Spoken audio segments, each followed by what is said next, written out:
Hello, everybody, and welcome to this special edition of the podcast, where today we have a bit of an interview, or sort of interview, with a special guest.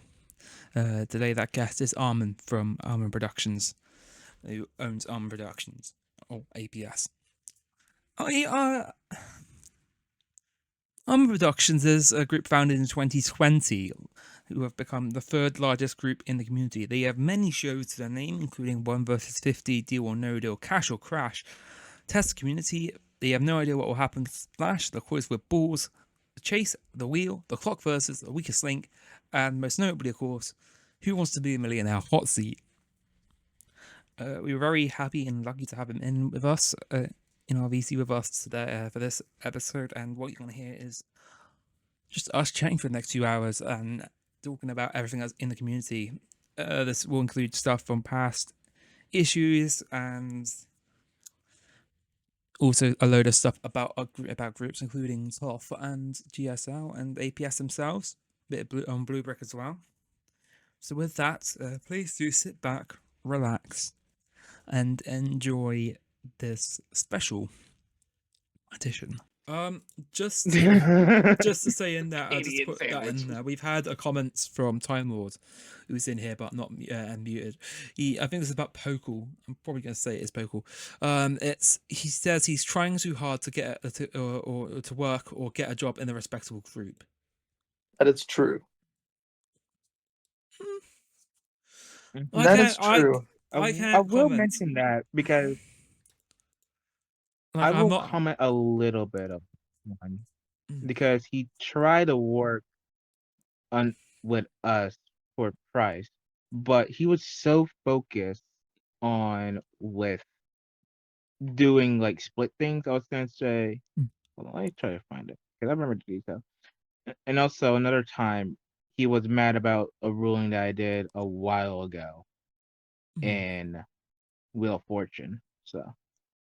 I mean, to be fair, people get mad at my rulings all the time, but I don't get But I argue. And then he was mentioning why HPD gets a reputation. What, because of a ruling? That has nothing. A show's ruling has nothing to do with a group reputation. What? No, I don't think so either. No. Yeah, that one. Like, I understand my shit reputation, but ruling wise, no. Also, no. I wanted to say something about Game Show Direct from this year, and like looking, after having seen everything and whatnot. Yeah. And I talked to Fangamer about this, and I was like, if I end up being vocal about I'm gonna say it anyway, but like, I have a fear that people might not like me after this. But like, I genuinely think the community's starting to run out of ideas. I think. Oh yeah, 100%. Oh my god, that is the most true statement ever. Because literally, almost every single highlight has a show that everybody's done. Wheel of Fortune, Price is Right, Family Feud, every damn thing. It's my god, like one of the only groups that had nothing but just original ideas for shows was Studio 64. Studio 64 with their own spin of shows. No, actually, no, two. Studio 64 and Horizon. Yeah. Like everyone else wasn't really that original. There's so much game shows out there. Try something new. Have some more variety. Just don't do what everybody's doing. Don't take the safe road. I mean, I'll be honest. Just look at the amount of different. I don't know. Was it Price is Right or was it Wheel of Fortune? I don't even remember at this point. It was Wheel of Fortune. I think it was Wheel of Fortunes that night. That night alone, at least. So much Wheel of Fortunes. Yeah, and then I don't know. It's just, I'm personally getting tired of just seeing everyone do the Price is Right, everyone do the Wheel of Fortune. I mean, I'm not a saint. I'll be honest. Like, okay, I do Millionaire. Okay, I do Wheel of Fortune. I do this. I do that. Okay, but if you want to do the same shows everyone does, at least try and make them a bit different. Yeah. Most of the versions I've seen are American versions. We tried at least other versions like Dutch, German. Yeah. Whatever we can do. Yeah, at least I will say this. Well, the only thing that I'm sick and tired with Feud is it's mostly the same 3-4 eras, mostly. Dawson, Holmes, Steve. Yeah, I said that to Pan as well. Like was only- there's That this was one set on I Roblox. will I don't say know this. which era it is, but like everyone does it. I'm like, okay, what's new? I will say this. Even though I am part of the Dawson, we did Dawson Return 2.0. So that's that's a Better different Dawson. Dawson. Is Yeah, this the so moment? that's an era that had been never barely seen in Roblox Yeah. before. And later The that only- I'm literally working the- on a Sorry. Yeah. I'm working on like a secret project that that it's a game show that literally nobody's ever heard about. Or probably Literally most people never heard about. Like I just want to get something new out there. I'm Mm. unsure Yes, if I'm. Some people I'm do uns- know. I'm unsure about this part, but the only group I've seen done like any other international version of Feud like Family Fortunes was TRN, Yep. and that was only the pilot Yeah. version, like I think This- 3 or 4 years ago. This is where I pipe up a little bit, I think, because obviously I'm probably the main person behind half those fucking things at TRN. And also, obviously, I've been bloody doing my own thing, but it's like shows and originals.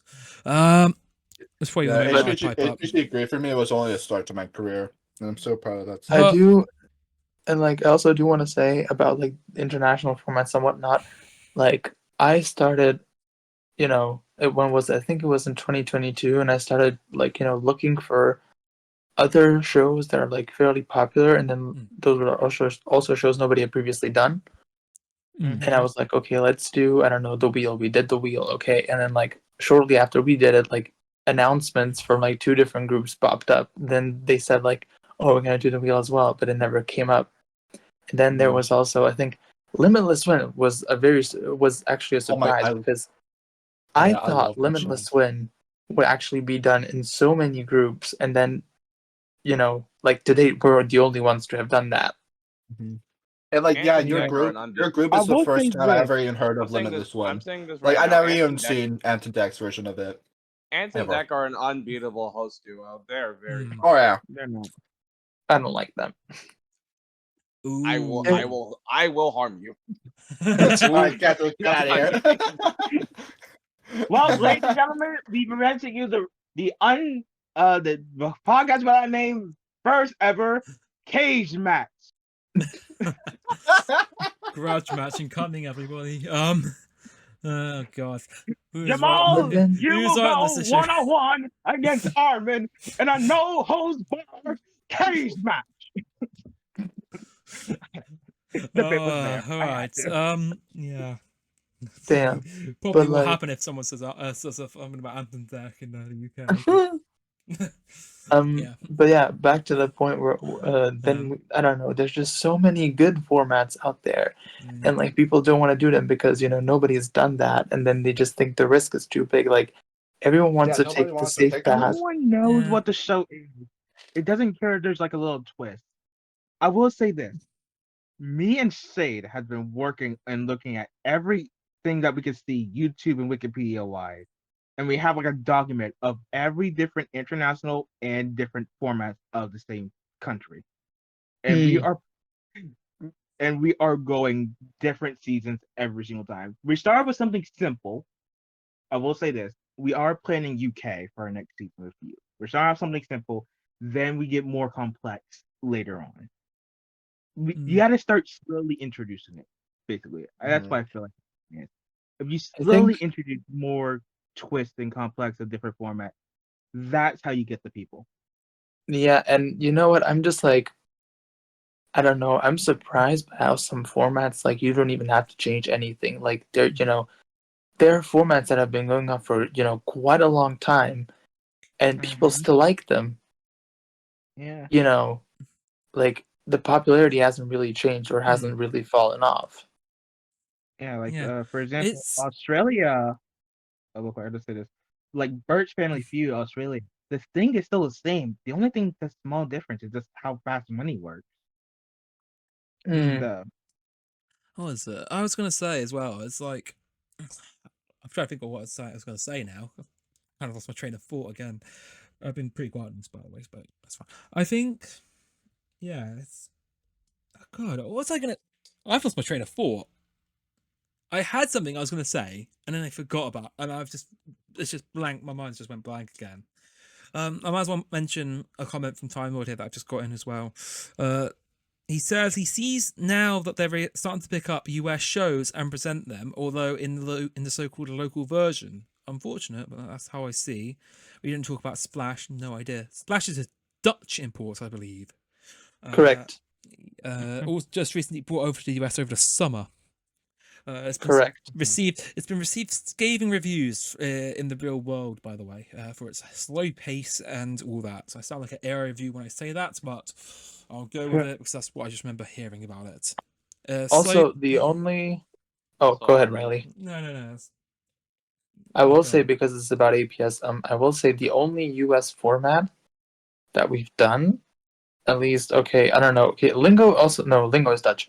Lingo's Dutch. No, but Lingo, UK you're one, you're was doing it? the UK one. I thought Yeah, we're doing the the UK one. despite the fact that it's still broken. Well, Fangamer is Sorry. working on it right now, and we wanted to, Yeah. like, just take it off the air. Me and Hertz basically built the set. Fan Game's working on the scripts. Yeah, because I really like the show and I want to get it out there. But about our other formats, the only US show, like the only one that really originates from America is Family Feud and Wheel of Fortune, obviously. But like other than that, we just try and like take We go around the formats. world. Like, okay, let's be real. Nobody would have ever done the smartest person on Roblox. No. Or like, No. I don't know. Was it I? Or I No, don't because know. I just feel like this. No offense, Arman, but I predicted when I heard the announcement, I was like, watch as one person just dominates the whole thing, and it's not going to be fun anymore, or even kind of like entertaining. I mean, it's a bit like that on the real show as well. But I know there's a rule where if you played like 5 to 6 games back to back, you're basically forced to retire, quote unquote, and then you get to come back for like I think the final episode or so, because there's a leaderboard throughout the whole series. To be frank, I feel like if you win like 5 or 6 times, I feel like you should just be declared the winner immediately. What? So like Family Feud returning champion rule then? Like I five wins and they retire with a new car. Time Lord, by the way, don't we see the risk? Don't we risking the multitude of Family Feud, Millionaire and stuff? Yeah, we're kind of seeing that right now. Actually, I will add that. As well. Family Feud has had a bit of an Indian summer by my estimations. Genuinely definitely has. It's had an Indian summer this year. And I think it will burn out eventually. I don't know when, but I'm furiously trying to get looking into Family Feud, Family Fortunes. It's going to be slow. I'm predicting it's going to be a slow burnout. You think? Yeah. Here's the thing. Oh, and the price is right. Family Feud. Okay, the Price is Right is an exception to everything. Let me tell you, that show will never die. Like, every single group in this community can do a version. That show will literally never die. It literally has the most powerful flame in a process. I'm telling you. I will say that one reason why, as almost kind of say half and half, it's mostly American based in the games community as a whole wise, that, and it has a strong fan base US wise, that will kind of never die. Yeah. You say it never dies. Just watch me. Just watch me make it die, and then Honestly, eventually to an original games, original set, new set. $1 million. Change the format.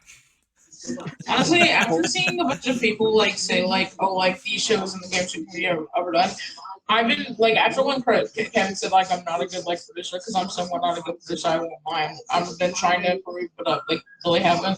But like I have been recently trying to like get like, because I've been like telling myself to like wake up and actually like make some ideas that the games community might enjoy, like some shows that have never been done before, like custom ideas. You know what I mean? Also about like formats getting overdone in general. That's what I said earlier with the groups running out of ideas. That's basically what I said. And about Millionaire, okay, it wouldn't be the first time, because people will remember this.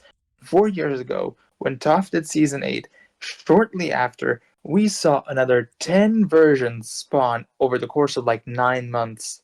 It was all of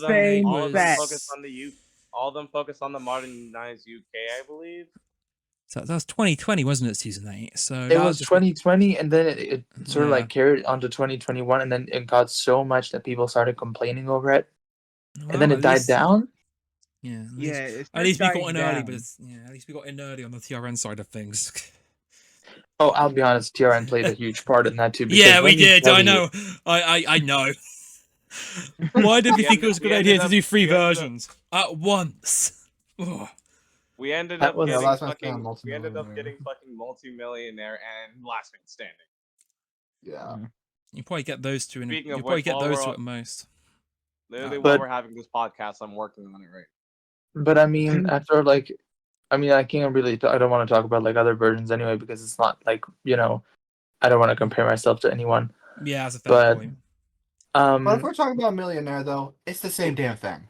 It's Millionaire. looking at looking at my own Millionaire, now I look at it and I feel like we're only getting like to that point of like actual success now compared to like the first few seasons we did. Like, okay, it was a show that was always, it's a show that's always going to be around because my love for the format. But I feel like Obviously. we're only reaching that certain point of success now. Because it died down in other groups. Yeah, I think that also played a part. But I will say, our production, especially on Millionaire, has improved a lot. If you look at season 1 and look Armin. at season 5, Armin. the difference is huge. Yeah, Armin. What? Not. By the way, it's huge. Not only just in set design, but also audience members. Back then, I remember season 1 barely getting up to 20. Now season 6 has like what, fucking 50 per episode. It was season 1 when we did it. It was weird because I remember we used to get like 40, 50 people, even though we had like 200 members at the time. Like that was already huge, and then it like fell down. It was like that for season 2. And then we did some kind of other series I don't remember at this point. That was a flop. Literally, season 3 is where the set actually started to like look so much like very Definitely. accurate to the real life version. Almost. Definitely. Yeah. And I'm looking back at everything, I'm really proud of it. Because like started from the bottom, now we're here. Yeah. Like looking at I wasn't brought onto the APS staff until like I think Lingo. Yeah, it was Lingo, When yeah. we planned Lingo, and then Armin just grabbed me like, "Hey, you want to work on Lingo?" I was like, "Sure, why not?" Yeah, because Sounds fan had suggested you, that's why. Oh wait, no, it was before Lingo. It was Wheel of Fortune at first. I think so, yeah, but you only got your first job for Lingo. I remember that. But like even looking at other formats in general, I think you need to constantly, you don't have to like bring out thousands of new shows every year. I think you should like at least bring out 2 or 3 new shows a year, just because like you want to keep your lineup somewhat interesting. I just say this: have stuff back up ready to replace other stuff. Like don't announce it, but work on it secretly and backstage. Like you can tell some people about it. Just say, I don't know, we're just doing it for fun. That's the habit that me and Shade have. It. They're just saying we're just working on fun in them. Exactly. So try to mix up like different formats, different countries. Don't just stick to the US format. That would just overrun it. Like it already is. That's just coming to the same point as people taking the safe route. Yeah, that's the problem, because essentially if you do the US version, that's obviously going to be the most popular one in the community. That is literally the safe path. I will say this: if you're starting off, I say it's best to play it safe, then start. If you want to be risky and go balls in with a different thing, be my guest. But you want to play it safe, you can start with US if you're playing it. Yeah, that's basically exactly what I've done with Greed. I started in the US. I started on the US version, and we've talked about going to somewhere else. Yeah. So far for Deal, I've been doing US for 2 seasons with custom sets, but probably for season 3, I'm probably gonna move over to another country. Maybe Dutch. No idea. I don't want to copy off Armin. I will argue as well against the Dutch version right now, because I think a lot of versions I've got a lot of versions using the Dutch package lately, the Dutch sound package. I mean Dutch. But it's the best though. Dutch the game best. shows, Dutch soundtrack. game shows, but some come Dutch on. game shows somehow have a very nice soundtrack to the show, or like some unknown. A little bit. I You will. know exactly. Okay, there you go. Yeah. I will say about Dutch Deal or No Deal. There's just I personally prefer it way more over the regular one because the regular one, first of all, has also been done a million times. Yeah. Second of all, it's the same like generic format. You just like you just pick Adds a quiz cases or element to boxes it. one by one. Here on the Dutch one, you have like this pre-game that makes that Yeah, it just Yeah. adds a whole different aspect to the show itself. It adds which like is a nice why quiz element to it. exactly, which is why I said if like back then I said if we were to do Deal or No Deal, I want to do this because I don't want to like do the same thing everyone else does.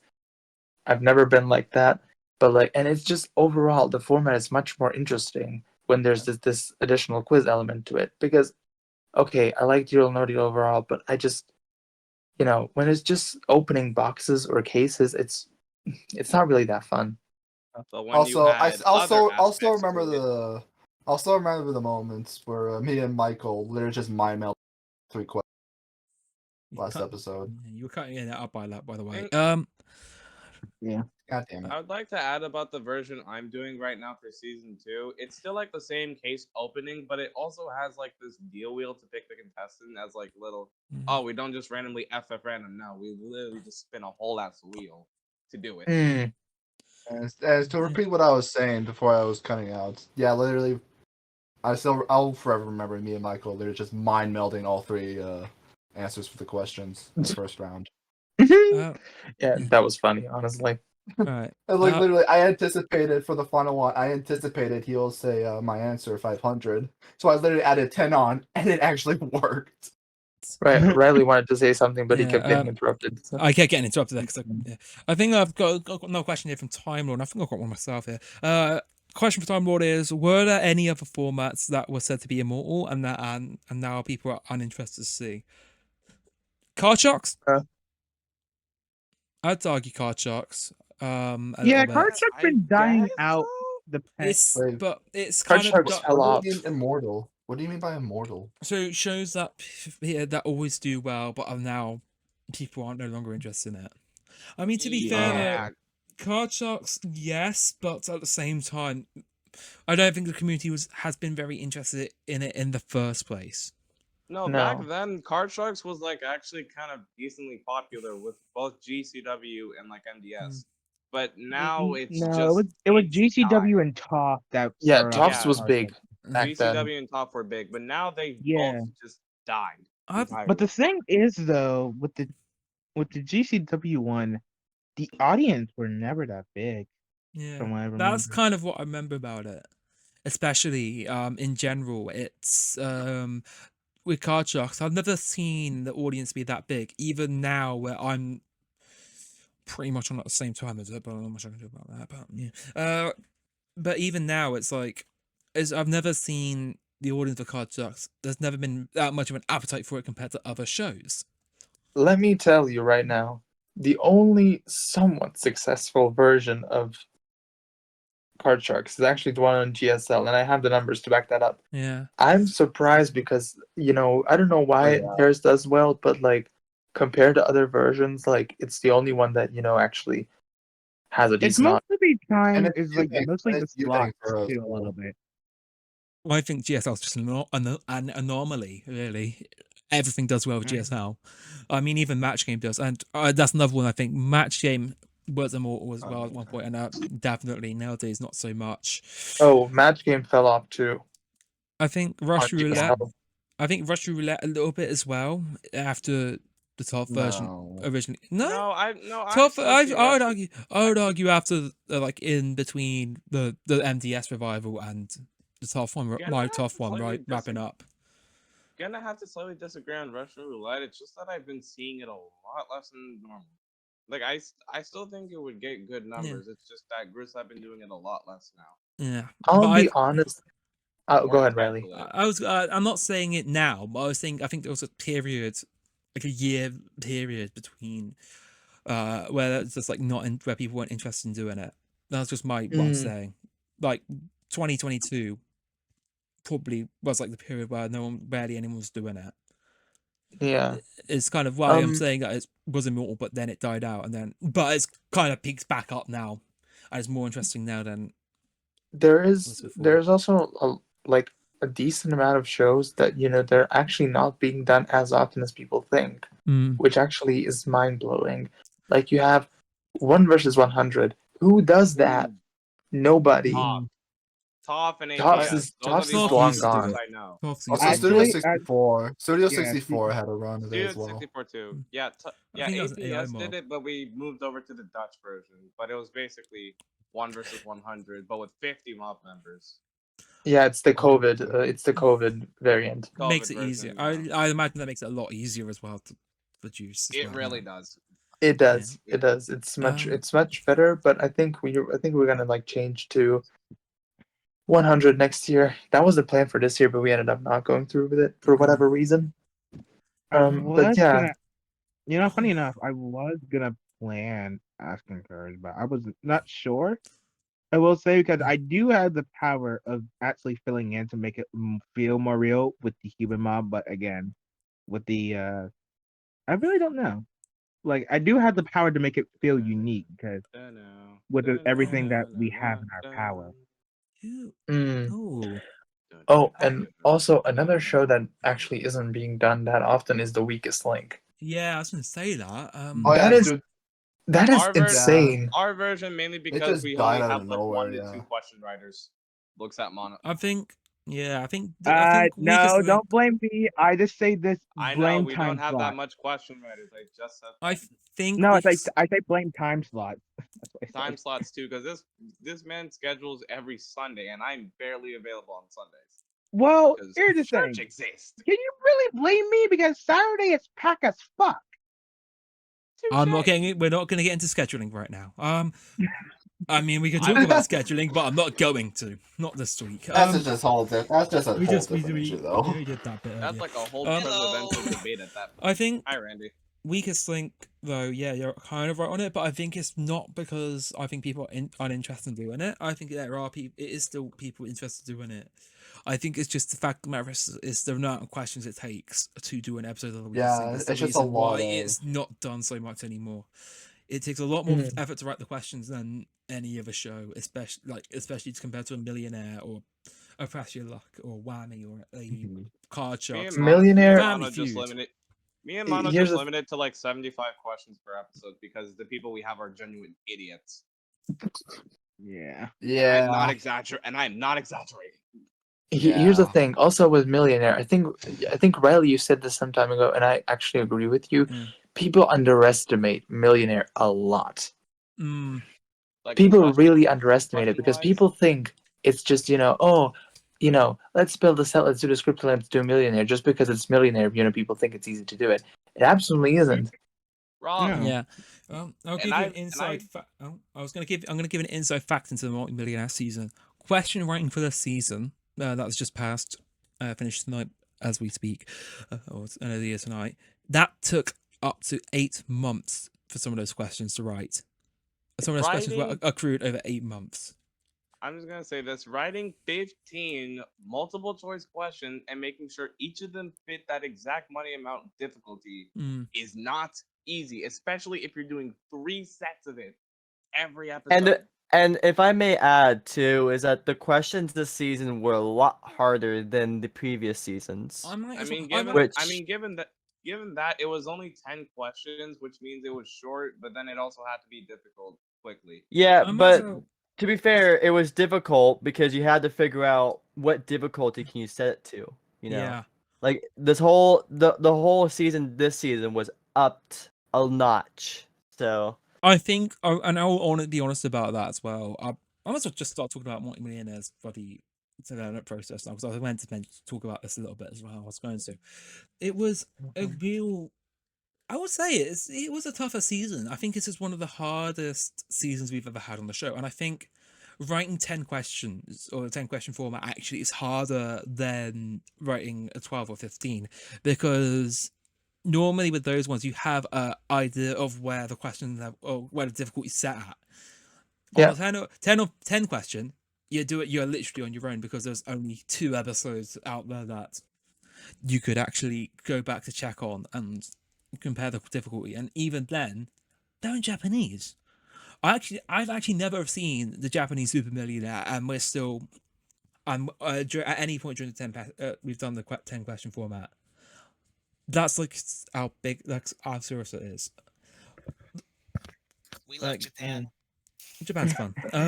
But it's still Yeah, HBG are big fans of Japan. Multimillionaire. I usually found like Multimillionaire as basically like, all right, take Australia's 16 question format, mixing it with Super Millionaire, and you basically got multi. Pretty much. That's pretty much what it was.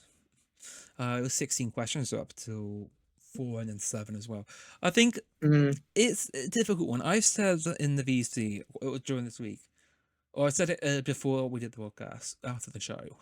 I don't know if this was the right call to bring it back. I think it was always going to be a divisive decision to bring it back.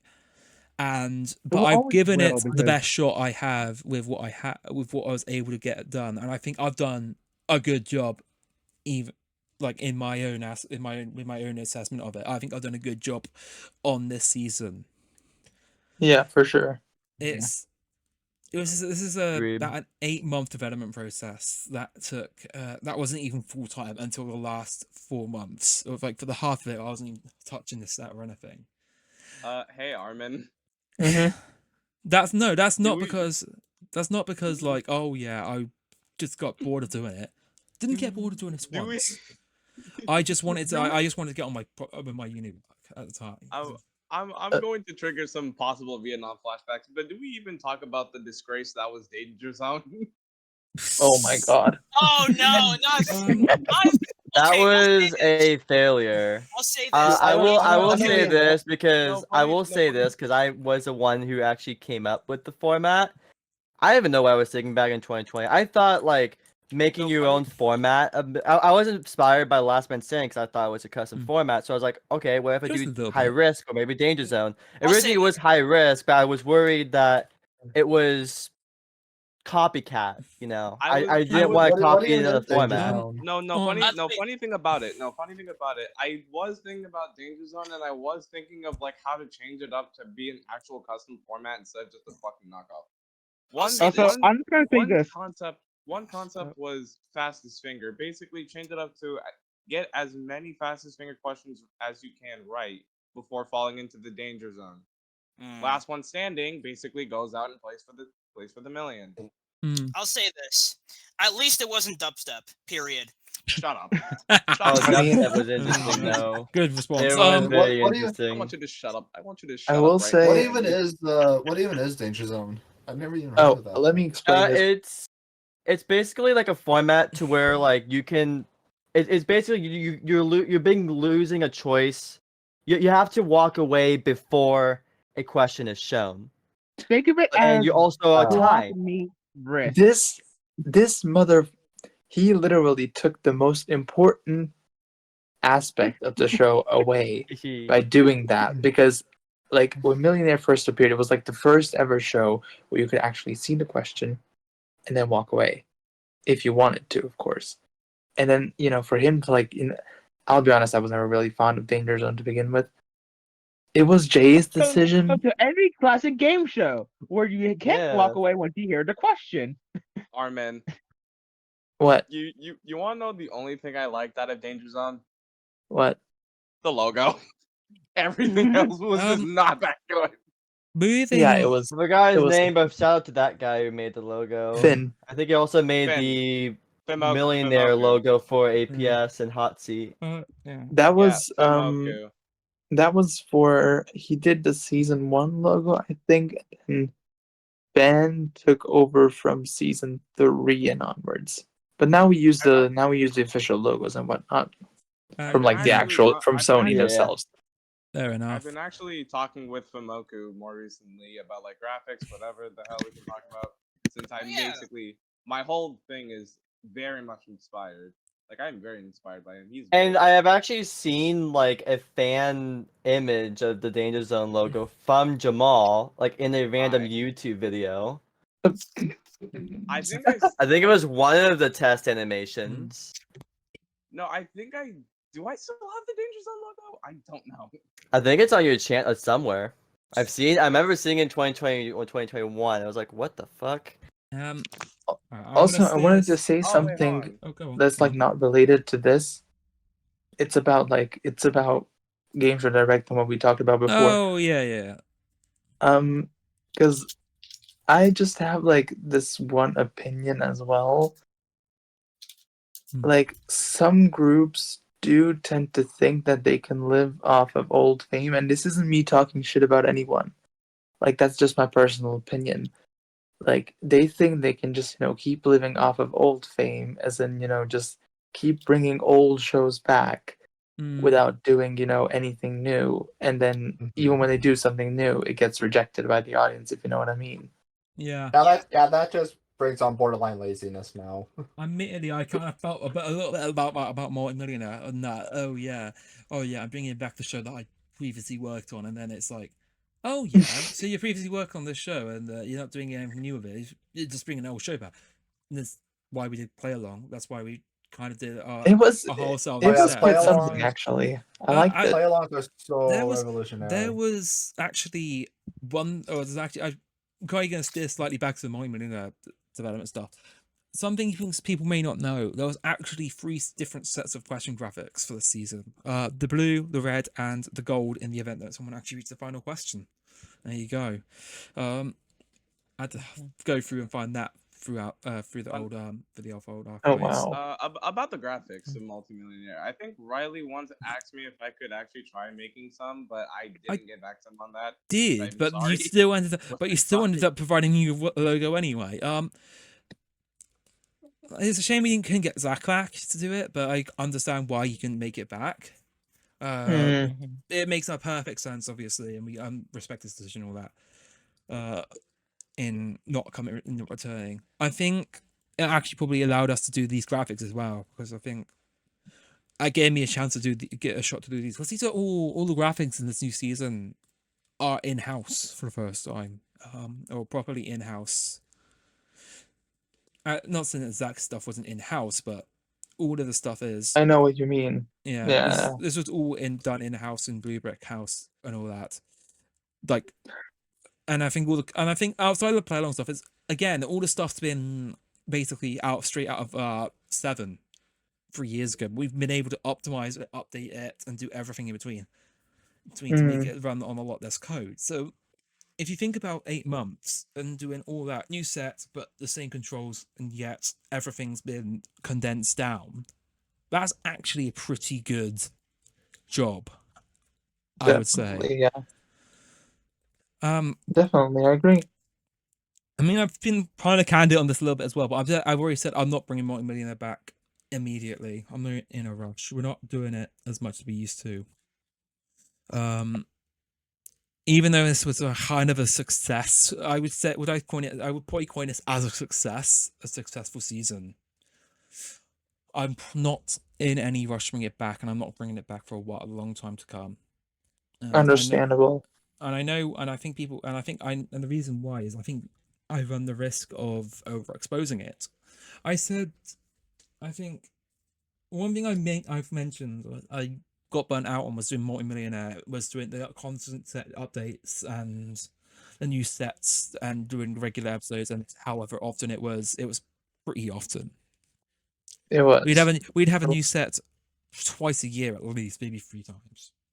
So I'm not. I think that was the. Sorry to interrupt you, by the way. I think that's actually the biggest problem with I'm glad that it isn't really the case anymore. But like people or groups, like in general, they used to do new sets for every show, every season. Yeah. I've never been a fan of that. Thing. I've been doing that. It took a toll. That's probably why I left at the end of, like, not only just because of the uni projects and all that, but it's also probably why I left the community outright, or retire, or because they retired. I don't know. I'd rather take a break, because I definitely say I retired. That's what I've been doing. I've been doing that for Deal, and I hate it because the difference between how it took to finish both sets is annoyingly crazy. the first season set only took about, I think, a month to finish, with the second season taking 4 fucking months to be finished, and I hated that. I But still do. I will say that I have a plan in mind for the new for the set. It's a plan that I'll be reading relatively soon, not tonight, tomorrow night, because I've been promoting my little keynote thingy. That's basically us just talking about what's happening the next year. Nothing major, just a few show announcements. That's all. And then I'm sat and I kind of know what I'm doing with the set.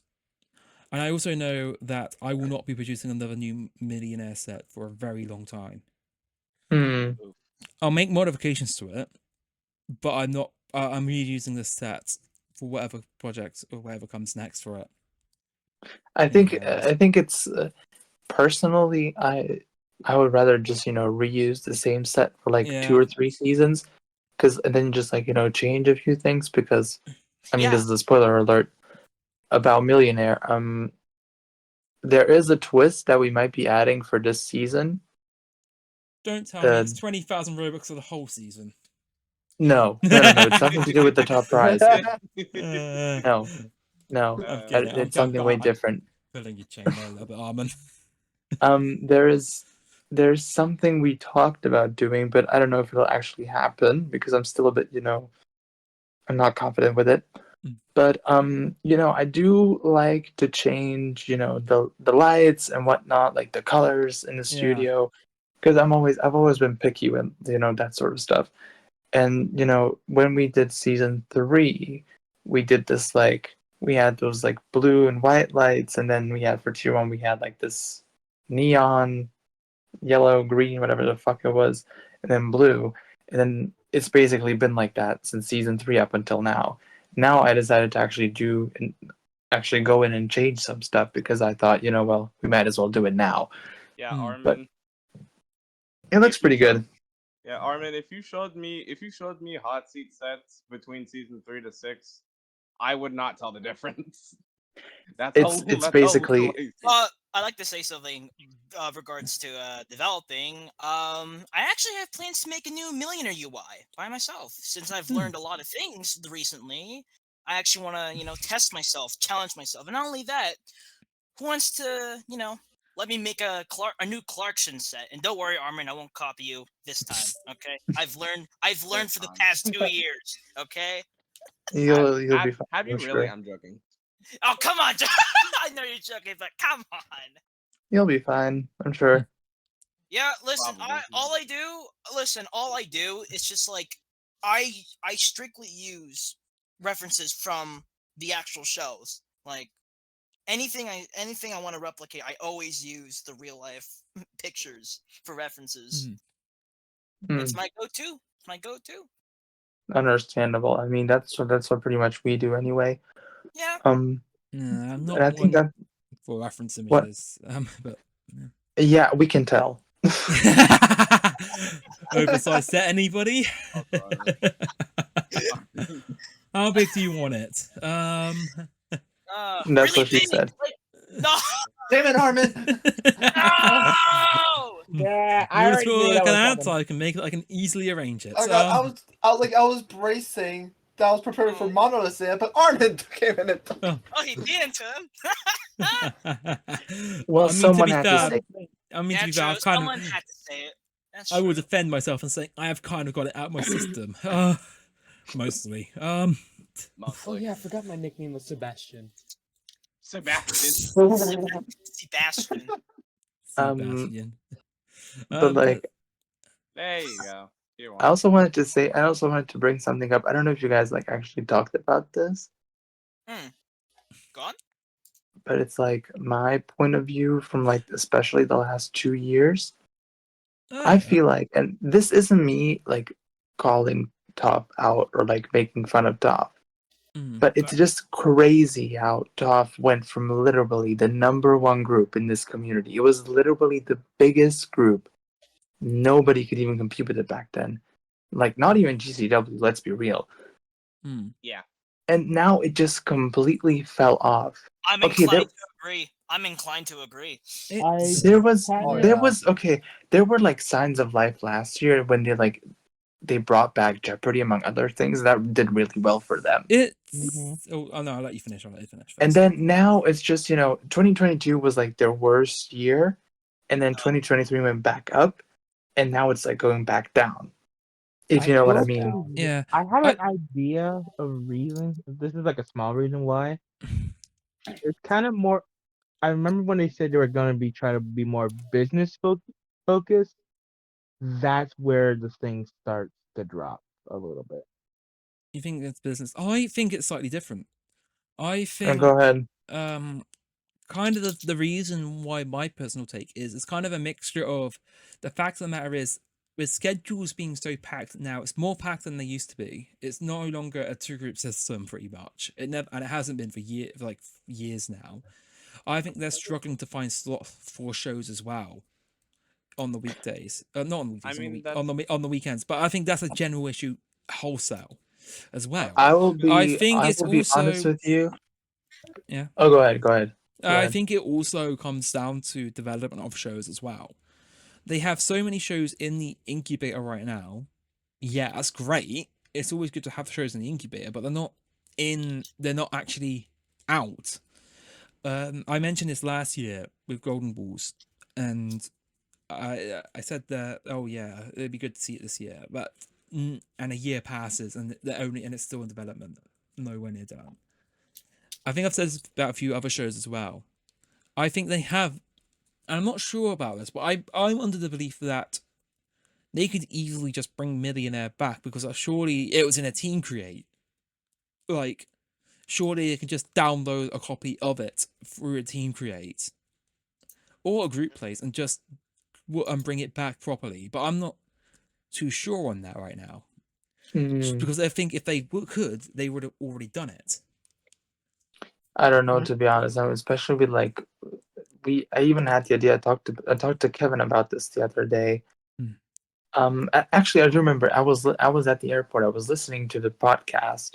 Yeah. And then you talked about TOF Millionaire, and then I was like, maybe the reason why TOF Millionaire isn't back is because Kobe's in Russia. Yeah. What if he actually, he might have gotten, drafted for the war? And I was like, okay, that's a dark thought, but it's Kobe's not. Russian? Yeah. Kobe's Russian? Yeah. I didn't even know that. I didn't even know that. Yeah, if you ever seen like any of the top shorts or even go to the HQ, you'll see that.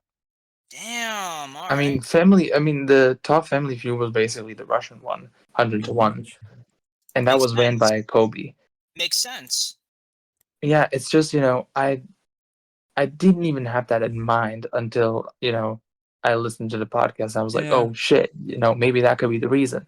And I was talking to Kevin. I was like, oh well, should we tell the others about this? Because like, what do we do? And we first kept it to ourselves, and then we just said it to a few friends of ours, and then they were like, oh well, shit, that might be the case, but we'll never know because he hasn't been active for like months or something like that. But basically since the outbreak in Ukraine, he's not been around.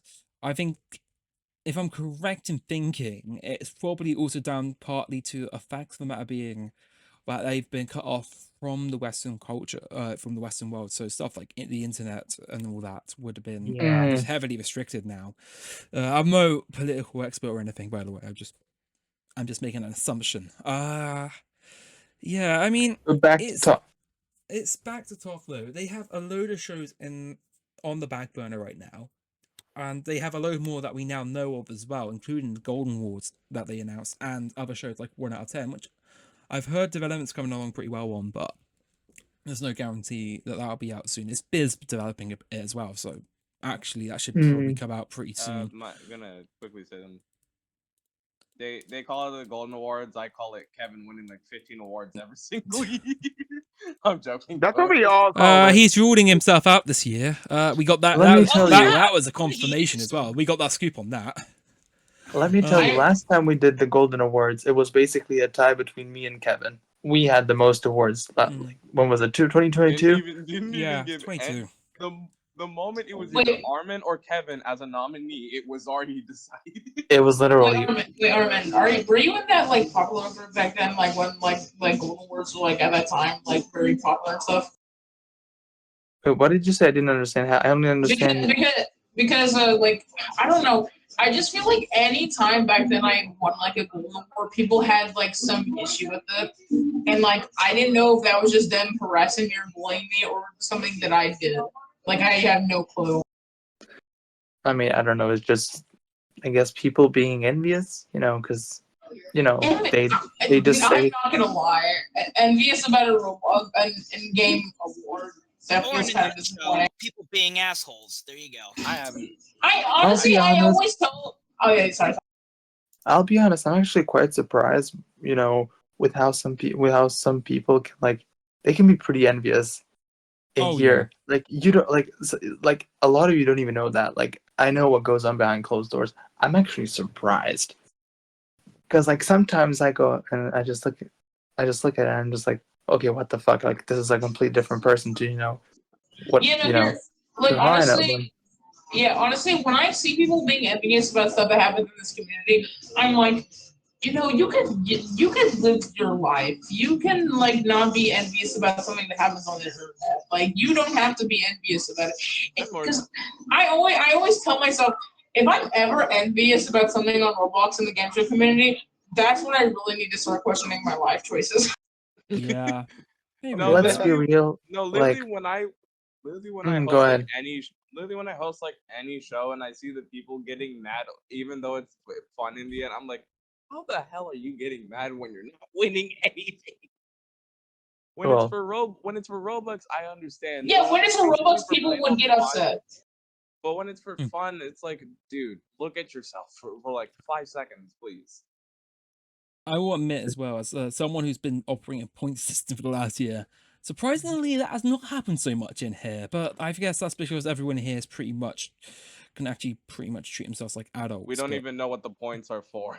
Yeah, no, you know what points are for. Well, ladies and gentlemen, welcome to Release Rubric Whose Line Is It Anyway, where the points don't matter. Yeah, Points don't matter. They do. It's like a high score system. That's what we'll use it for. I just wanted to say that about TOF because we just sort of jumped topics. I'm personally not really happy with what's going on with TOF right now. Because looking back at it, it was when I was starting out, getting affiliated with TOF, getting to do a show with TOF. It was, it was quite something at the time, and we were a really small group. And it really meant a whole lot to us. To just see TOF go into this state, it's actually fucking mind blowing. But I will also say it's not just about the slots; it's about the lineup as well. Yeah. I'll be honest. Kevin knows this as well. Kevin and I talk about this all the time. Let's be real. Nobody wants to watch player cards, right? Or card sharks or whatever it is. Nobody wants to watch that nowadays. Admittedly, I can actually back that up. Especially with 12 in the morning. I'm going to say that. I just love that we're all just together having a normal conversation while dropping our past behind. I love that, man. I fucking love it. It's not even it's not even the slots themselves. It's just the lineup. You know what I mean? Okay, put Jeopardy at 12 p.m. Eastern time. They'll do much better than player cards, right? Or I don't know, put any other show. Basically, put it a long story short. Bring back shows from TOF that people used to enjoy, like Jeopardy, Millionaire, The Wall. Probably bring those back. They'll probably get Here's the thing, I will say about TOF. The problem is, TOF is way too old. There are way too many members now that do not remember some really old TOF shows. So let's say Kevin brought them back. I don't know. What did TOF do back then in 2015, for example? Let's see. What I saw video wise, Game Without Borders. We had. What year did TOF do deal? Before Astrid brought it. 2015-ish, somewhere around there. Yeah, they did the UK era back then. Yes. And the thing is, if they brought back those shows today, I can guarantee you 90% of not 90, I would say about 60 to 70% of the audience would not know what it is. Yeah, I can actually say that as well safely. So there is no point I in do feel bringing really old top shows back.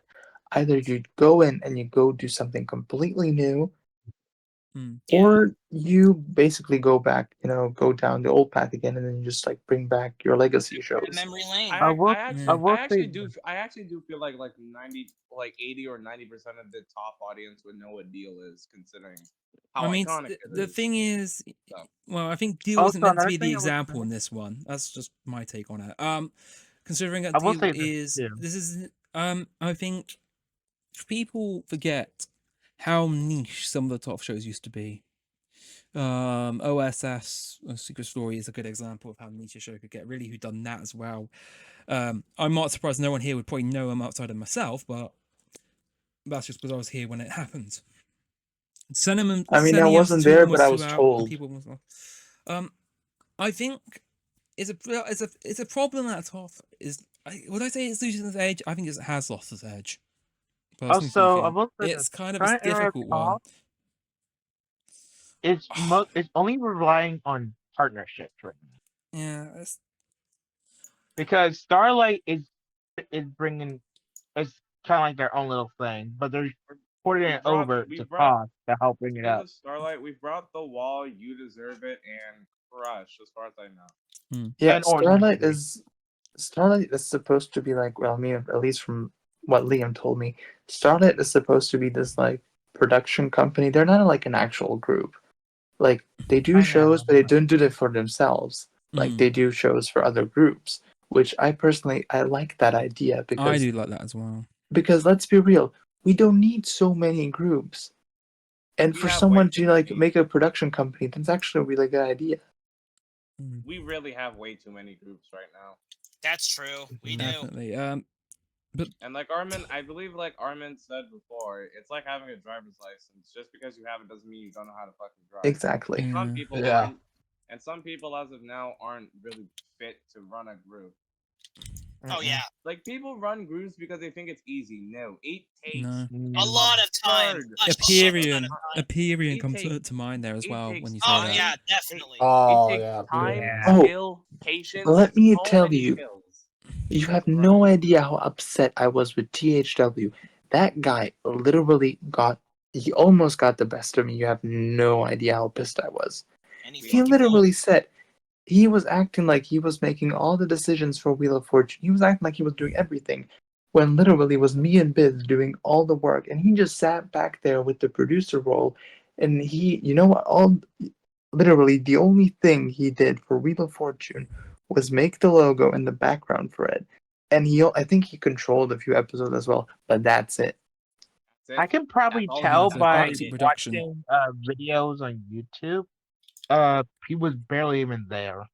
It was basically me and Biz every time Wheel of Fortune was on. It was just me and Biz. Speaking of that's getting reworked for the next season. Yeah. We're changing a few things again. I think the whole like APS wheel server has been pretty much like dried out for a bit. So And I mean the show is coming back in like By the way, few months, boys, so I've begun making the Millionaire set. Wish me luck. Fair enough. Good luck. Good luck.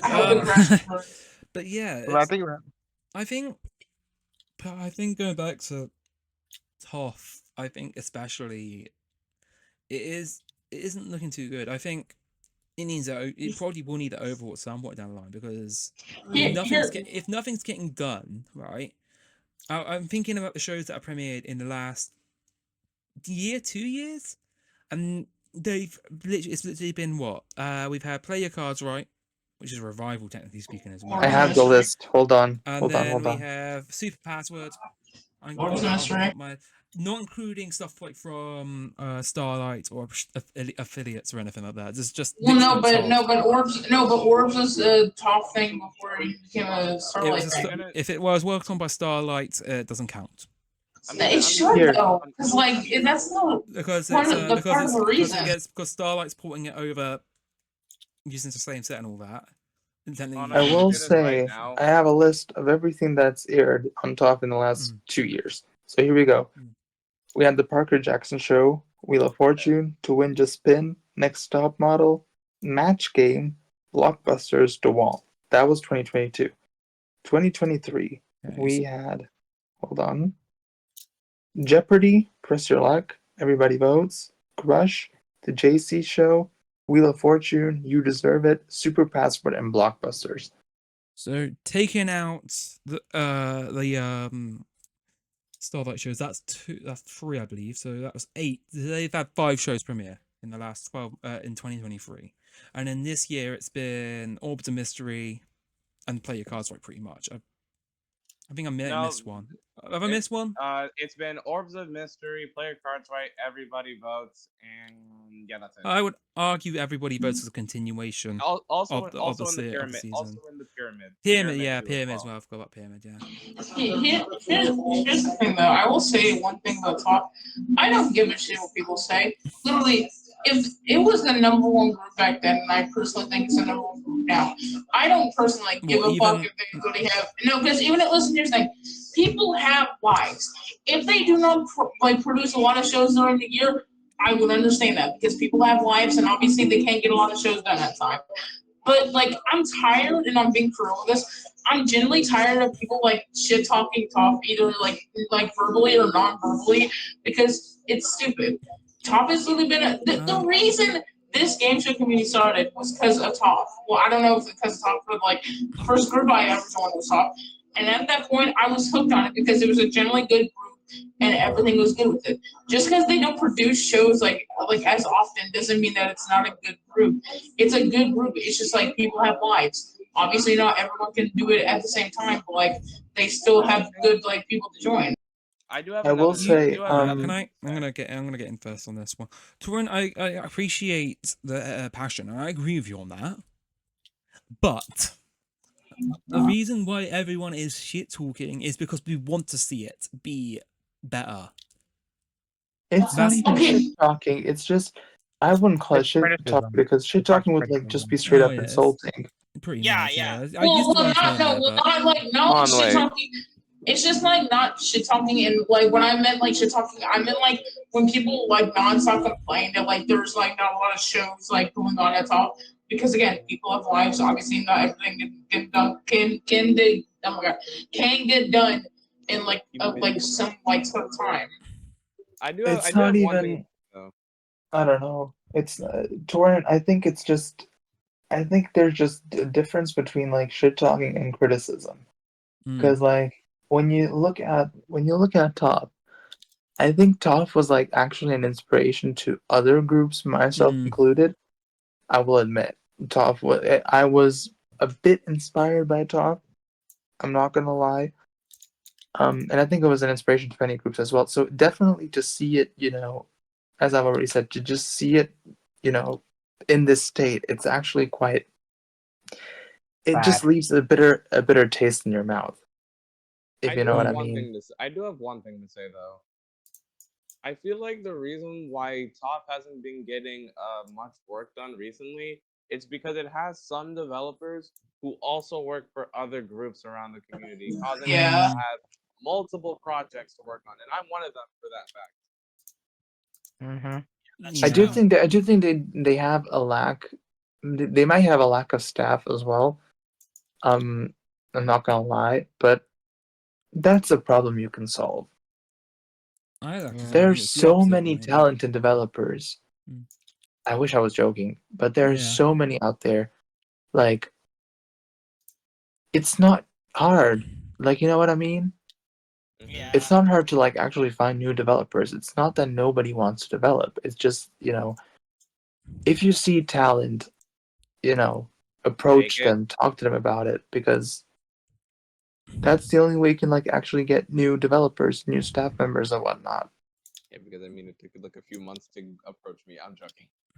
you got enough on your plate. You up first. I got enough on my plate. No, I don't. I think the TOF criticisms are really valid. I think, especially with Decennium right now, they need, and this is a point that I'm going to mention, with Decennium as well. You think, especially in their 10th year, and the amount, and they said we have stuff planned, you'd expect them to have their stuff, to be doing more now. And right now we're 3 months into Decennium, and the amount of stuff we've had from them is pretty much the same as we would have had any other year. I believe. Exactly. TOF. And like, thing. and the thing is, like, I said this to Kevin, like, I'm basically telling you guys the same thing I told him. Like, so far, it's been this, how people on Twitter like to call it, it's been this go girl, give us nothing energy. Like, this is TOF's 10th birthday. Like, you need to go all out. And we don't have much. And, like, let me tell you, the only highlight this year is basically, I mean, I don't know, what has, the only highlight this year for me personally would be, what did they do so far? Orbs Mystery, the Pyramid, the War, play your cards right. I would say Orbs of Mystery. That would definitely be my highlight for this year. I didn't get to go. I didn't get an episode, but I actually saw, like, I watched some stuff on YouTube. I really liked it. Thank you. I love how Torn just says, "Oh, thank you." Like, fair enough, though. Like, okay, let's be real. If they at least brought Jeopardy back, that would be something. Yeah, I think they are trying to. They're just like trying to like find a time to do it. I don't remember if they trying to do it. Plus the number of bugs it had. That too. Yeah, I know Jeremy wasn't happy with the production. That's what I was told. Also, it was incredibly buggy. Yeah, it was buggy, but also if it's another thing relating to like trying to like work around host schedule too, because sometimes they were trying to based on work schedule. That's another thing too. Yeah, I mean, I'll be honest. The way I always look at it is, I don't want to like talk highly of myself, but it's just the way I've always looked at it is, okay, if someone can host a show, then we're just gonna have to find someone else to fill in. Like, you know what I mean? Like for example, The Smartest Person. When we did that show, both times it was during Tristan's leave because he had his final exams or whatever, and like we always had to get someone else to fill in for him, and then he was like completely okay with it. Like, it's just, if you're gonna keep a show off the air just because a host can't make it, that's also a bit dumb.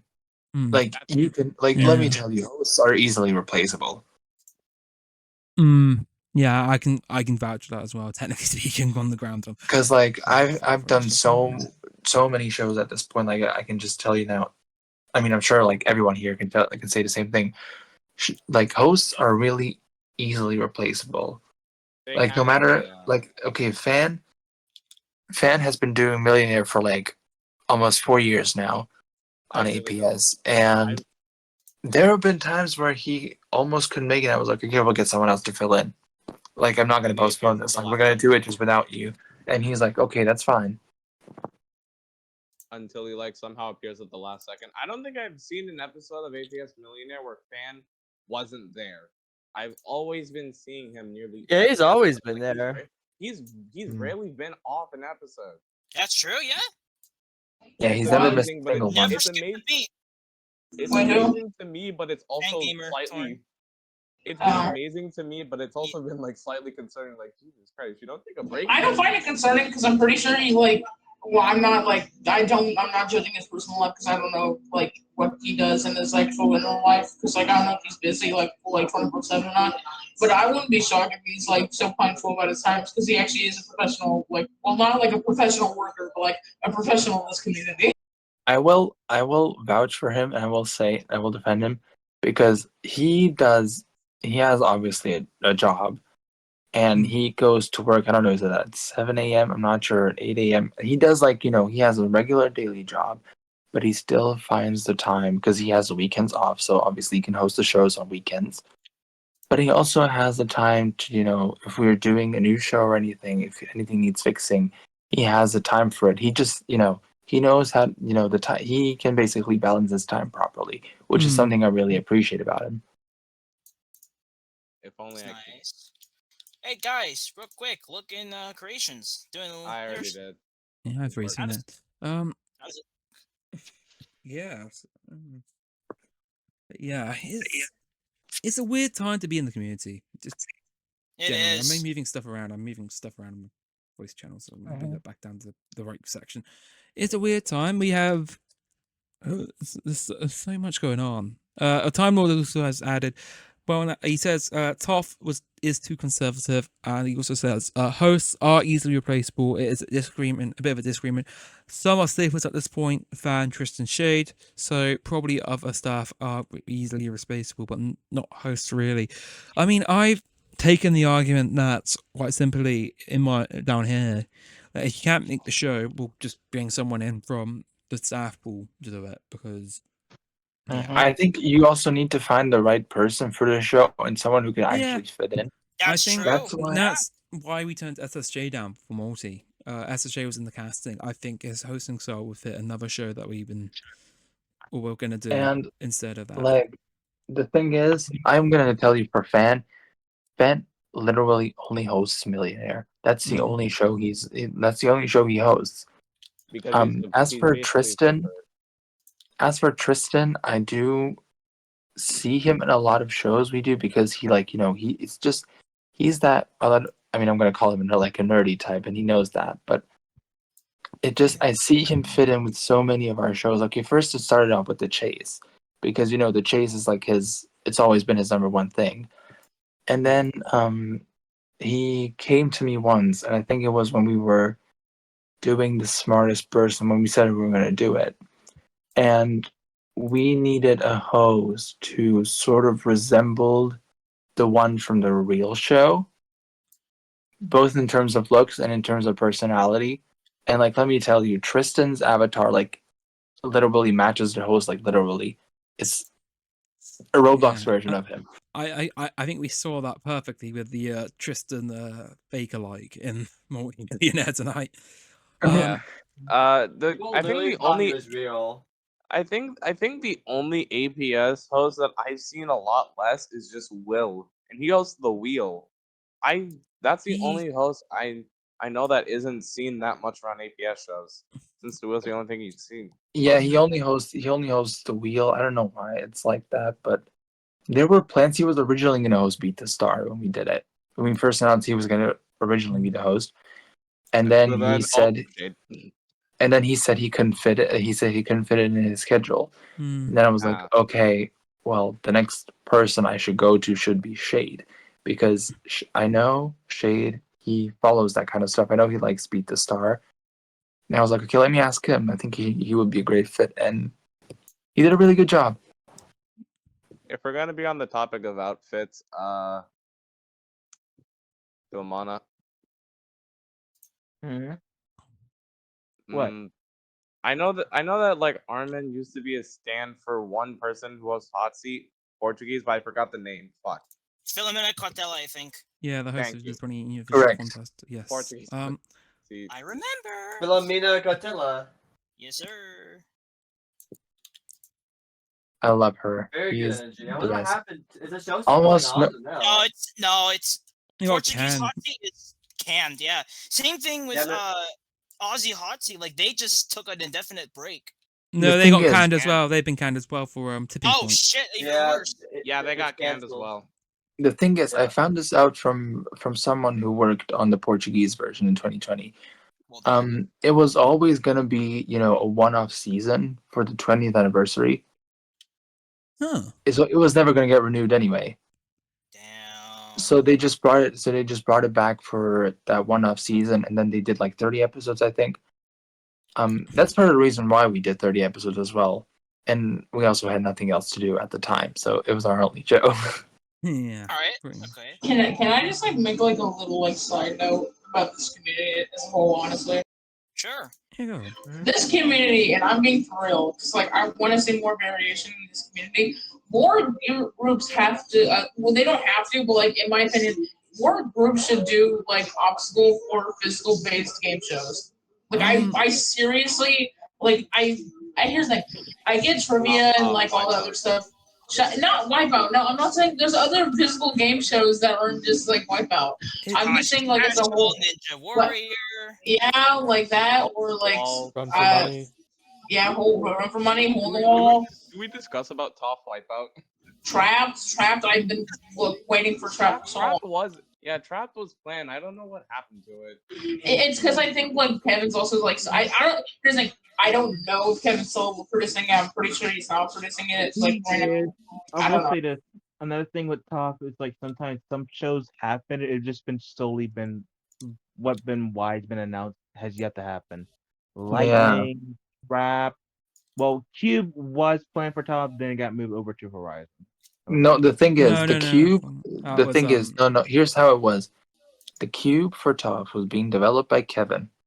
Then that completely stalled, and then when Liam sort of came into the community, then I think that was actually last year or so when we first got the idea of doing the Cube. Again, we basically said, okay, let's do the Cube, but we're like, we're not gonna like say anything until. Well, I think it was Game Show Direct. Yeah, it was planned to be announced at Game Show Direct, or at least teased. And then it was teased earlier than that. And basically has nothing to do with the TOF version. The only thing it has to do with TOF is that it's partnered, and that's because the TOF version never really happened. So, JJ wanted to make up for that. I will say, I think I remember when I was still working at APS, I remember you like pinged me in the staff chat one day saying something like I don't remember like if it was like Wipeout related, but I think you mentioned Wipeout in some way. And I'm like, are you interested in like this show that we might be planning to do? And I'm like, and you said it involved like obstacle or something. I'm like, oh, and like, are you also interested in doing it or whatever the show it is? Well, I'm gonna say it now. I wanted to tease it anyway, but it's something we've never done before. It's something way out of our comfort zone. I will say that right now. It's probably I wouldn't say our craziest project yet because they have no idea what will happen. I would say that's the craziest one. It's one of the craziest by far, and I will say it'll be exciting, I think, and it'll be announced at the next Game Show Direct. We want to keep it a secret until you've got then. another year to wait then. Exactly. Also, by the way.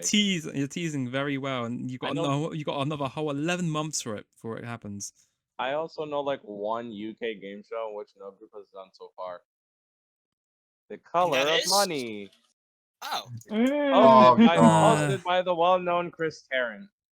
Yeah, Chris. Yeah, it was hosted by Chris. Yeah.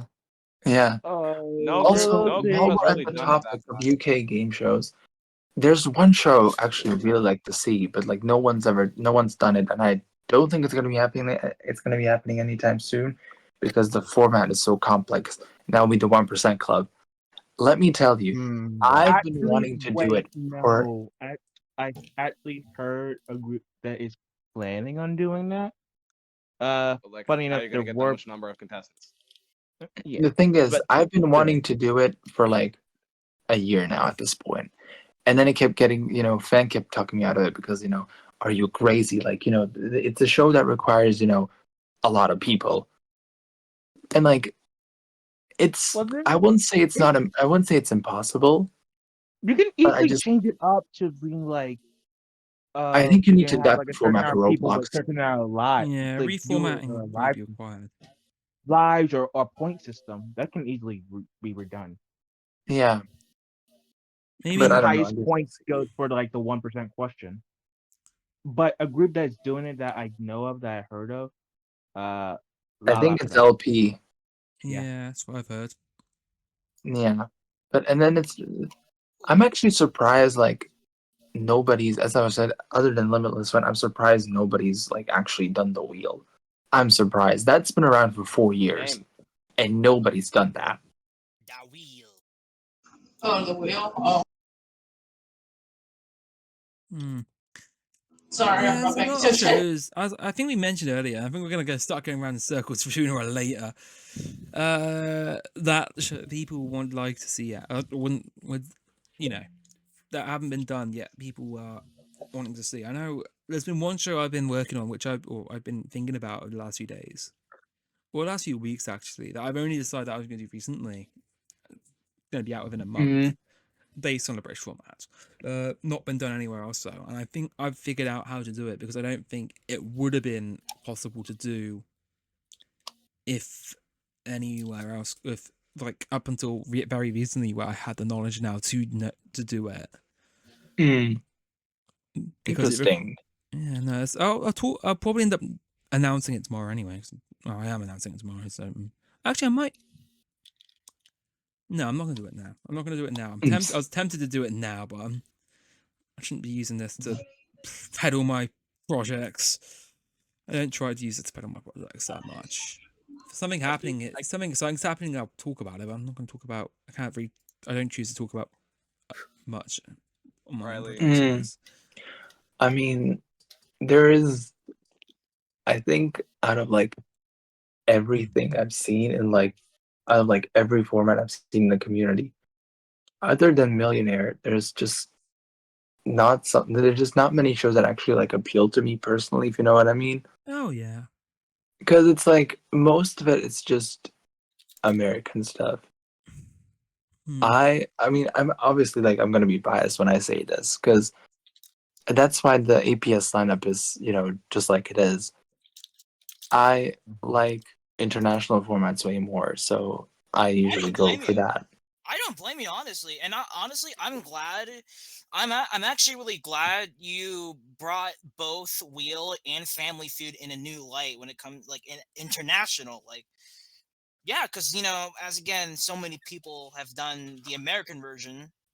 It's barely done like Australia or fucking Philippines, any country, and I'm glad, you stand out from the big groups that do Family Feud. Interesting fact here, I believe, for those back fans. I believe the only version outside of TOF's 100-1 that has since prior to Arman's doing Family Feud in was it Croatia? Is it? Yeah, it's a Croatian Family Feud. Yeah. So the only group doing an international version who has done an international version since 100-1 that hasn't been, or prior to Arman returning, I think was Drummer, and he did the Australian Family Feud. I built that set because that set I made. Outside of that one, I believe, to my knowledge, there has not been another international version of Family Fortunes to air. I mean, I know GSL did that Swedish version. Oh yeah, actually that yeah, I remember that now. Yeah, that one. That was pretty. That was a disaster, though. Oh really? Yeah, if you mention that in GSL though, you get banned pretty much. Oh wow. Yeah, because they had NHOX produce it, and it was just like an epic disaster. Oh Nox! Oh yeah. It was a flipping disaster. Wasn't Nox that dude who leaks like J-Sex phone number from his work? No, it was awesome, Jake. No. It was awesome. Yeah, the guy who was basically arguing against APS during the podcast. Yeah, wait, can I just ask something? If Awesome was the one who leaked J-Sex phone number from work, and like everyone's chill with him now, how does that make any sense? He apologized to him. That's what I've been told. Hey, apparently. I mean, it is important to apologize for shit. At that point, like people giving me shit, even though I apologize for my situation, that's bullshit. Well, damn. Honestly, I think there's like a bit of bias when it comes to stuff like that, if you know what I mean. Like, okay, yeah, I'm not gonna forgive that person, but I will forgive that person, if you know what I mean. Just because I like them more or whatever. I just hate when people have like bias when it comes to that shit. Like really, like when people like still apologize and like everyone's like, oh no, I'll forgive that person, but I'm not forgiving the other person. Like what kind of bullshit is that? I don't know, honestly. I really tend to forgive everyone because like I just let shit just stay in the past. Exactly. If you know what I mean? Yeah. Because it's not just. I mean, okay, I've had differences with like plenty of people in this community in the last 4 years, which is crazy. But at the end of the day, I don't really have much from it really because I mind my own business, and it is what it is. If people want to talk shit about me, that's on them. And like, I'm not the one to strike first. Like, trust me, you really have to get on my bad side, like for me to actually be fucking mad at you and then like potentially go off. Because I had a problem with I had a problem with yellow recently. Oh my god, yes. I actually, this is the first time I'm talking about it. I'm talking about this publicly. We had a meeting not that long ago. It was like it was like the group owners and whatnot. I'm sure some of you might know. We had a meeting because Yellow wanted to go independent again. Like he wanted to unaffiliate with all the groups. Because let me tell you, this was the reason. So you know they did Family Feud last Saturday, right? Oh my god, yes. Yes. Got like 70 plus people. Yeah, and I let them have, I let them have the 3 p.m. slot because it is what it is. And after that, I got a DM from Yellow. He asked me if he could do Family Feud in that slot like once a month or so. And I was like, okay, well, I'm gonna think about it, and I'll let you know. Like we'll talk in the next few days. A few hours later, there was a message in their staff server, where it basically said how he wanted to go independent again, how he wanted to unaffiliate with all the groups, how he wanted to, I don't know, he wanted to like do his own stuff again, and the reason was he didn't get the 3 p.m. slot, and he didn't get a direct yes from me. So that was mind blowing. And then the reason why I didn't say yes was because I found out that he had talked shit about me. He like even after getting on the schedule, he continued to talk crap about me and like my group. And I was like, okay, well, you're not gonna get it now. But he apologized and he owned up to it later on, so we're good now. But it's just the thing. The thing I hate, like I dislike about them, is that he thinks that because originally before anyone like affiliated with him, like that I know of, he literally yelled at me because I think I told you or someone else told you. I don't remember what happened, but remember that whole like incident with like the whole like incident, that Price is Right thing, and then I was asking them like, hey, when is Price is Right going to be over?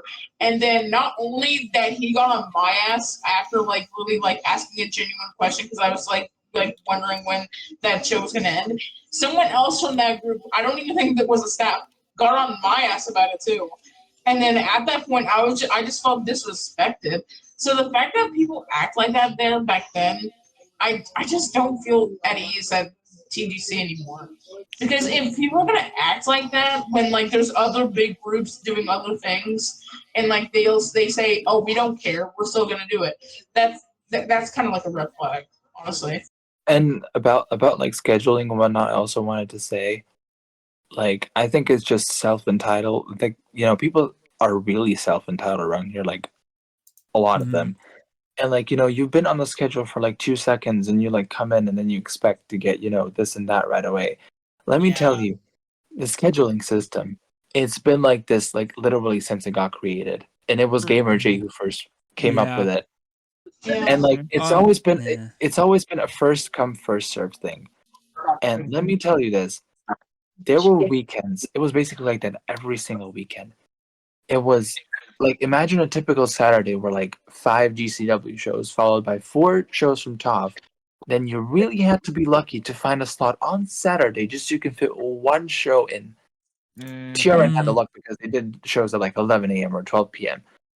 Yeah, we pretty did. TRN did get pretty lucky on that. Yeah, it was really hard, and because I got a DM from someone earlier tonight, and then they were asking. It was like it was an unaffiliated group, by the way. They asked me if I could take the wheel off the air for this weekend, just because they want to do the prices right, and I was like, okay, first of all, it's an unaffiliated group. Why the fuck should I do that? Was it Robloxian's group? Was it Robloxian's group? I don't know. I know which group it is by virtue of them already announcing that they were doing. I will say what like HPG does, because I've seen Mono talk about it like so a lot. What happens like when we schedule for HPG stuff? He waits for the other groups to like schedule their stuff, and then we find like an in between about like when we want to do it, and then like what times, and then that way we'll plan it. Yeah, because I know because he releases the schedule for HPG at Thursday, basically before the like weekends actually start, and then we plan everything out. Well, no, we don't plan anything out, but like he releases it, and then we see when it's like available. But like when stuff like, for example, like no offense to you, when like your shows like overlap sometimes, we have to like move it back depending on what happens. And some of it, most of the time, it still succeeds. But like, there's like a small chance we might have to like cancel or push back stuff, which is fine. But like, I feel like the way we do it, because like we're technically still a small, well, in quotation marks, small group. Like, it's I still feel like it's good. I mean, I will be honest and say, like, the only like our shows go on for an hour. The only exceptions to that rule are they have no idea what will happen, because let me tell you, okay, the pilot was gonna be a mess anyway. And let me tell you, it would have gone on for longer than 2 hours had we not like, we had to like cut down because there was orbs coming up, and then we had to like, I mean, I wasn't even there for that. It was Daniel, and I don't know who else was doing it. The thing is, the real show itself, so like when you watch the German version on TV, it goes on for like 5 hours. Jesus. What? Yeah. Yeah, because when Yeah, I I'm remember aware of when this. Daniel told me, because like at the time when the whole like ditching thing incident happened, I like was like so worried that like I was gonna have to like not like go to like orbs and where to take over, because again at the time he didn't tell me anything like what was happening. So I asked Daniel like, hey, so when is this gonna be over, do you think? And then he said like, because I think we were doing in like game 2 or 3, and then he said like, oh, we have like 2 games, we gotta do 2 more games and then one finale. But I think they changed that one, and since like because I'm gonna be real, that episode sucked because Jibril and Luca were so slow. So and then when it happened, I'm like, okay, well then if we're gonna do 2 games in the finale, then it's probably definitely gonna run into orbs. So I'm like, okay, then because at the time, when you were upset about that stuff, I didn't know, because when I told Daniel, he was okay with it. So I'm like, okay, I'll go and like go to like the other show. So when I left, I didn't think at the time that was gonna be a mess, because like I thought it went fine after that because it happened. But like then when it happened, I'm like, oh. The thing is, and like looking back at the episode, I mean, we really had no idea what was going to happen because it was our very first episode. It was a pilot, and we also had to push back by 30 minutes anyway. So that was, obviously going to be a problem. And then the show's length and whatnot, I guess, some stuff will definitely be ironed out for the next episode. But it is what it is. We just, a show like that, it just needs to go on for a bit longer. And Beat the Star was also not a short. It was not an hourly show as well, because that went on for like 90 minutes and sometimes even 2 hours. Wasn't that 4 years of APS one like some long? 4 years of APS was also an hour and 40 minutes. But that was, it was a one-off thing anyway, so it's not like it matters.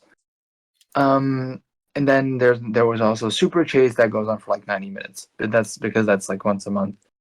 But everything else goes on for an hour. We try to keep it at an hour. Sometimes it goes, over that point, but it is what it is. Yeah. And also regarding like scheduling overall, there is a new, we sort of implemented something new, and that's basically the American-based groups who primarily have an American audience are now not forced to, but they sort of like they have to schedule their shows later on the day.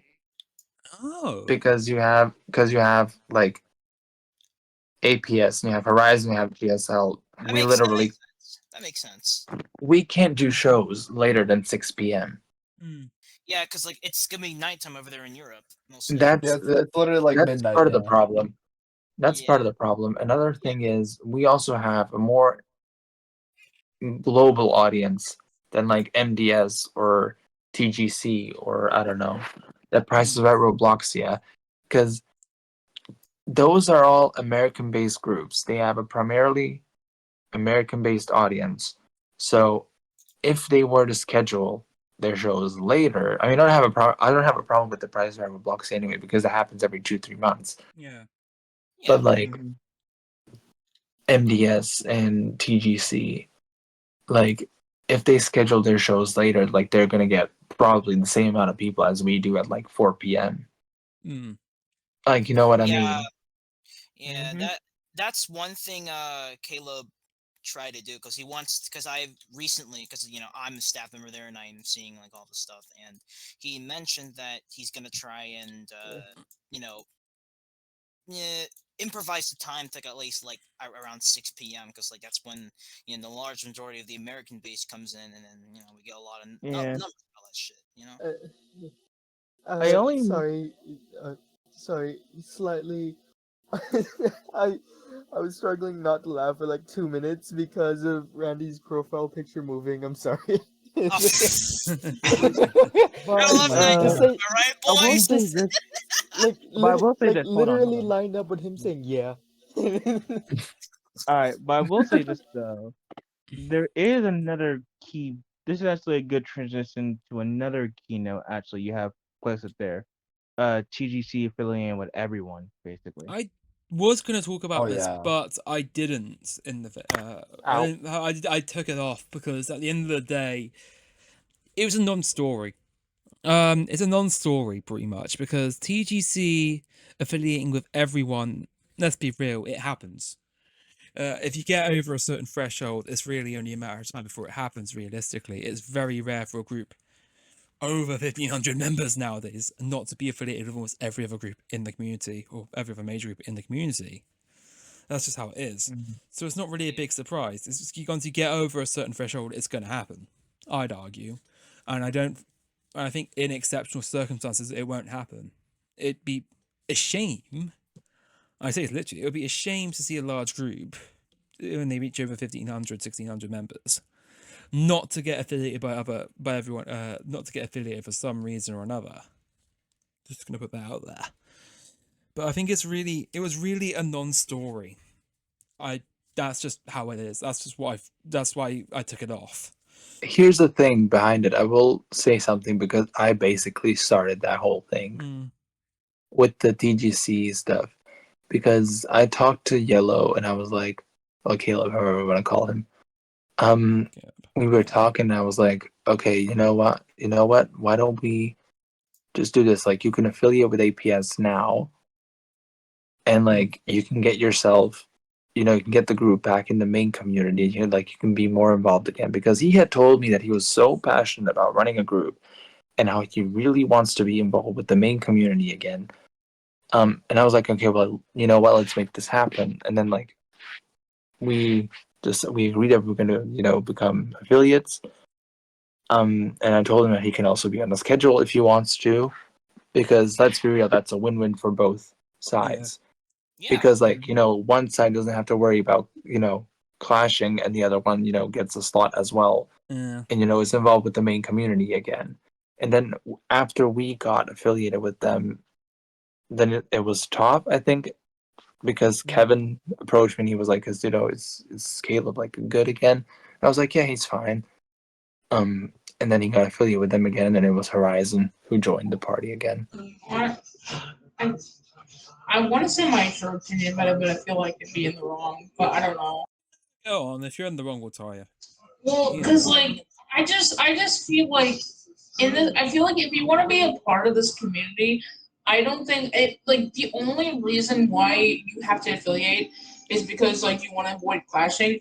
But like if you want to be a part of the community, you can just keep your group the way it was, and you don't have to affiliate with people unless like you're that deep where you can't like schedule anything because everything's gonna clash. I feel like if you want to be a part of the community, I feel like just do the group as your own. Even if it's a small group or like a big group, you're still a part of the main community. You don't have to be like because think about it. I hate when people divide like, oh, well, it's a small group, it's a big group, medium group, whatever. In reality, I feel like all like groups are in the community is like the main community. There needs to be. I'm going to come in and comment on this because I'm probably one of the main perpetrators currently of the big group, small group thing. My main argument is basically we need a dividing line, pretty much somewhere, a dividing line somewhere, so we can distinctly say, okay, these guys are the people who are, doing the big stuff, the people who have the regular slots and schedule and all that, and these are the people who are the up and coming ones, the fast rising ones. It's kind of a double-edged sword, I guess, and I guess this goes for being on the schedule and all that, and the big schedule and everything. It's a double-edged sword because obviously I would argue you probably lose the freedom or some freedoms that you would have if you weren't on that schedule. But you'd be guaranteed a massive boost in that you'd be pretty much getting a slot regardless on the weekend anyway.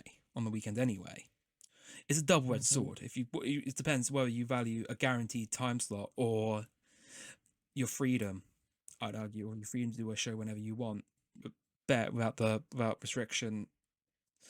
It really is, it's a double-edged sword. Because like what I've heard from from what I heard from JJ, like in like past like conversation with him, if you like ally with other groups, like you get like more affiliations.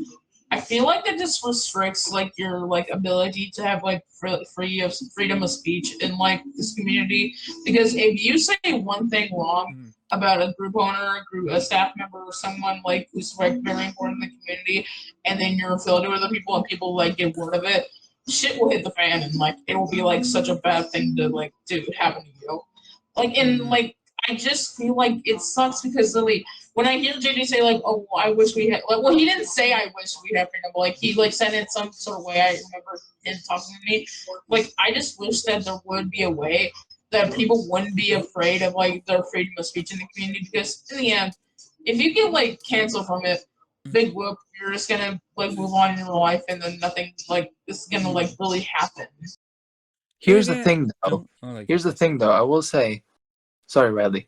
The thing is, I think people can go a bit too far and then use the excuse that is called freedom of speech. Oh, Let me tell you, some people will go over the board and they will literally start insulting others and making fun of them and whatnot. And then they would say, oh, but I have the right to say it. I have the freedom of speech. That pisses me off. No, you do not. Like, yeah, actually, no, now I think about it, They always hide behind that when it's not even a reason why. I'm talking about like the main people who actually do want to have like not like insulting them, but like just actually like saying like rightful like opinions about them, and like not people like attacking them over, you know what I mean? I think it's a fine line. You're entitled to your own views and opinions. It's your call if you want to spit them out. It's your call if you want to spit it out. I mean, for me, I kind of like to be upfront about it. I try to be. I mean, I did say some things that I disagree. Arman probably disagree with earlier. But that's depending on, I don't know what it was about. Yeah, it was about the situation earlier. That's fine. But we have a right to our own views, and if we disagree, that's fair enough. We don't. It's just that we can work past it, and we don't have to say it. Well, we do have to say it if we want to say it.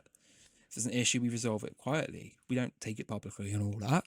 And then it's kind of basically for me. It's just if you're gonna say your opinion, say it, but just don't be a dick about it, I guess, and just that's just.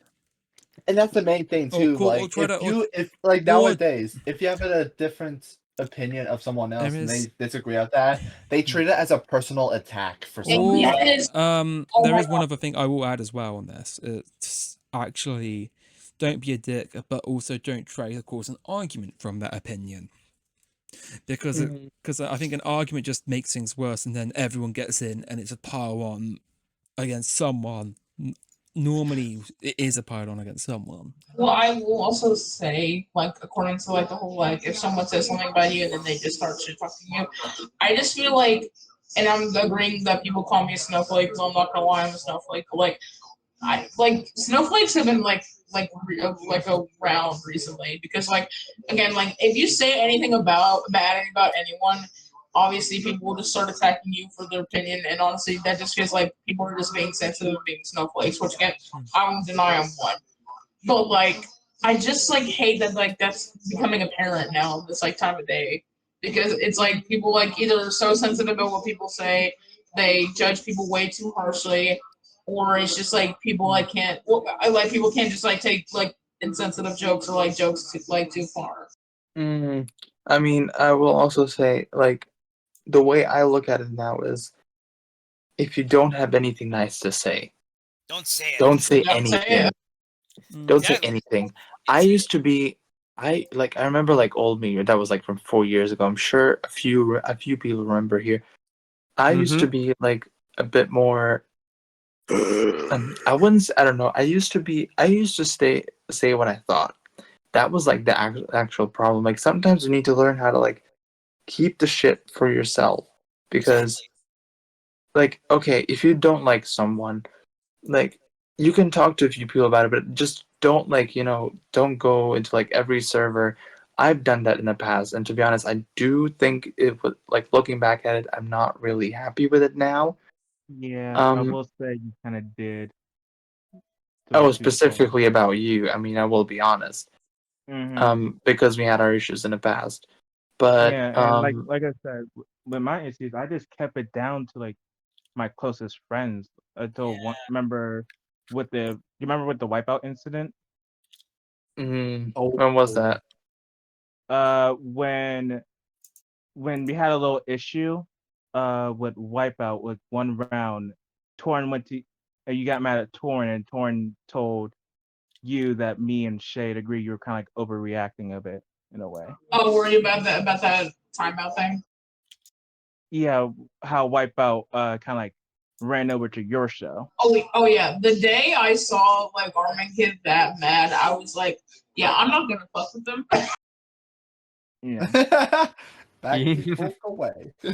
And me too, because I've also had issues with Armin because I talk shit behind his back, and I remember I think I remember how the whole thing started too, because like it was during the time when you and Mono were having issues, right? And then something happened in the HPG server. I tried to stop it by just kicking out both Armin and JJ, and then well, there you go. That's how the whole thing started. Same thing And with it the was, yeah. I remember, like, it was someone tried setting me up, actually. I'm not gonna name the person for their own good. Oh shit. Someone tried setting me up. It was someone who used to work with me on shows, and they wanted to fuck up on purpose. And then they would like be in the voice chat with me, like, the whole time during the show. So they would, like, fuck up, and they would wait for me to, go off on them, because But then I found out that Then I found out that they wanted to do it. And then I told them to get the hell out. Then they got fired, because first of all, that wouldn't have even happened to begin with. Second of all, I just think that's fucking stupid. But just because you don't like me, that doesn't give you the right to, like, do something like that. Okay, I don't like you. It's almost as But bad as doxing someone, yeah. because, like, okay, I don't like you, but I'm not gonna, like, go that far and try to, like, Yeah, don't quote shit unquote expose someone Yeah, just because, oh, I don't like them. Like, I mean, Mono, I'll be honest, I held a grudge against you up until very recently. Due to our differences in the past, and you're like the only person who I've ever hold like a grudge against for that long. But I just let it go, because I don't know. It was a long time ago, and I think things are a bit different now. Because I've been Um, avoiding you, and I've just mostly been doing my own thing, to be honest. See, I mean, it goes both ways. My thanks to Arman for coming in, and also all the contributors for that little chat. Apologies if it kind of went off at some points. This was our first real proper big chat we've had like that in this format, and we're going to try and make some changes as well after this to try and improve the experience for everyone and myself as well, because I got interrupted pretty often there. But my thanks once again to Arman for coming in and having the chat, and also to contributors, or to anyone who contributed with questions or opinion or comments on their end. If you're a group owner and you'd like to take on one of these, please feel free to get in touch. I think all the group owners in the community pretty much know where to find me at this point. So yeah, more than happy to have you on at any time in the future. But all that remains for me is to say thank you to you guys for listening, and to also my guests and Arman as well once more for coming on. If you have a question that you would like answered in a future edition of the podcast, there's a link down below to our form, our question answer submission form, where you can submit your questions to us, and we'll try to get them answered in a future episode for you. But until then, thank you ever so much for listening. Please do stay safe. Have a good one. Bye bye.